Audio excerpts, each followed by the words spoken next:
नमस्कार दोस्तों, मैं सूरज आर्या स्वागत करता हूँ आप सभी का अपने YouTube channel love in Nainital के एक और नए एपिसोड में। आज के हमारे एपिसोड का सफ़र है भारतीय रेलवे पूर्वोत्तर मंडल के आखिरी रेलवे स्टेशन के रूप में विख्यात काठगोदाम।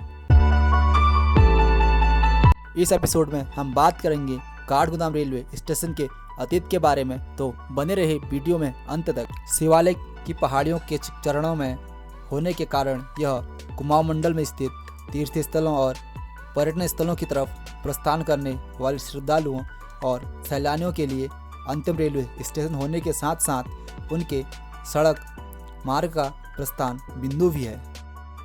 नैनीताल जिले के निचले हिस्से में गौला नदी के तट पर बसा है काठगोदाम, जो हल्द्वानी से लगभग 8 किलोमीटर की दूरी पर स्थित है। हल्द्वानी पर love in Nainital YouTube channel पहले ही वीडियो अपलोड कर चुका है, जिसकी लिंक आपको डिस्क्रिप्शन में मिल जाएगी। आइए चलते हैं अतीत के पन्नों में और खोजते हैं हिस्ट्री ऑफ काठगोदाम। काठगोदाम को पहले चौहान पाटा के नाम से जाना जाता था। 1901 तक यहाँ 300 से 350 की आबादी वाला एक गांव हुआ करता था और जिसके आसपास घना जंगल हुआ करता था। ब्रिटिश शासकों द्वारा कुमाऊं में कब्जा कर लिए जाने के बाद यह जगह व्यापारिक महत्व की जगह बन गई। उस जमाने में पहाड़ से इमारती लकड़ी लाने के लिए परिवहन के साधन नहीं हुआ करते थे।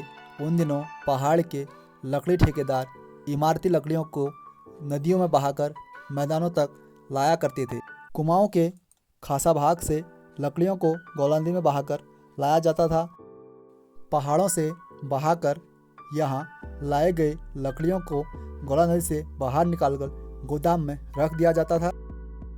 उस समय इंडिया के टिम्बर किंग नाम से पहचाने जाने वाले पिथौरागढ़ निवासी दान सिंह बिष्ट उर्फ दान सिंह मालदार ने चौहान पाटा में लकड़ी के कई गोदाम बनाए, जिस वजह से इसे काठ अथवा लकड़ी का गोदाम कहा जाने लगा। इसी वजह से चौहान पाटा का नाम काठगोदाम रखा गया। अब दिक्कत थी यहाँ से मैदानी भागों में माल का ढुलान कैसे किया जाए।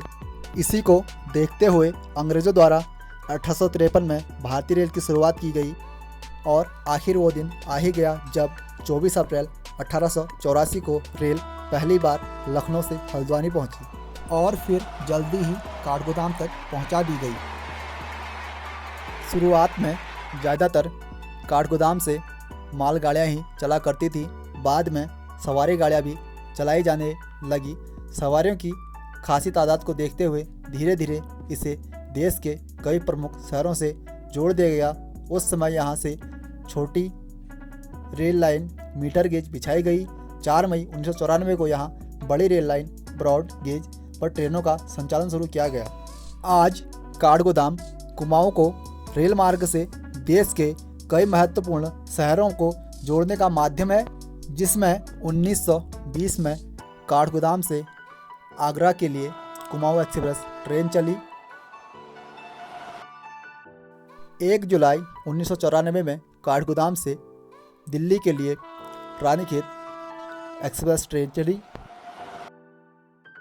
1999 में काठगोदाम से रामनगर मुरादाबाद के लिए पैसेंजर एक्सप्रेस ट्रेन चली। 4 जून 2002 में काठगोदाम से देहरादून के लिए दून एक्सप्रेस ट्रेन चली। 17 मई 2004 में फिर से एक और ट्रेन काठगोदाम से दिल्ली के लिए संपर्क क्रांति रेल चली और 21 मार्च 2012 में काठगोदाम से दिल्ली के लिए शताब्दी एक्सप्रेस ट्रेन चली। वैसे तो यहाँ से और भी कई ट्रेनें जाती हैं। दोस्तों, वीडियो में आगे बढ़ने से पहले अगर आप हमारे YouTube channel love in Nainital पर पहली बार आए तो चैनल को सब्सक्राइब कर बेल आइकन को भी प्रेस कर लें ताकि मेरे आने वाली वीडियो की नोटिफिकेशन पहुंचे सबसे पहले आप तक। तो इस एपिसोड को कंटिन्यू करते हुए आगे बढ़ते हैं। काठगोदाम को कुमाऊं का प्रवेश द्वार भी कहा जाता है, क्योंकि यह कुमाऊं के सभी क्षेत्रों को जोड़ने का एक मुख्य केंद्र बिंदु है, जहाँ से कुमाऊं के सभी क्षेत्रों के लिए जाया जाता है। काठगोदाम में पर्यटन की बात करें तो यहाँ पर गौला नदी पर बना एक बैराज है जो स्थानीय लोगों के बीच लोकप्रिय पर्यटन स्थल माना जाता है। इसी के साथ यहाँ पर शीतला माता का मंदिर, काली माता का सिद्धपीठ काली चौड़ भी काठगोदाम में ही है। कुमाऊं में आने वाले सैलानियों का महत्वपूर्ण पड़ाव होने के कारण यहाँ पर कुमाऊं मंडल विकास निगम का एक यात्री निवास भी है। हाल ही में काठगोदाम ने सरकारी महकमे के केंद्र के रूप में अपनी एक नई पहचान बनाई है।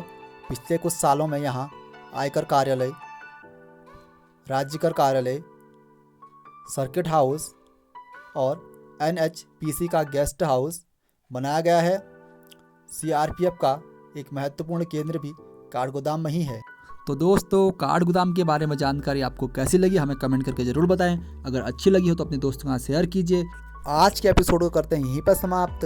मेरा नाम है सूरज, मिलूंगा एक और नए इंटरेस्टिंग एपिसोड के साथ। तब तक के लिए जय उत्तराखंड।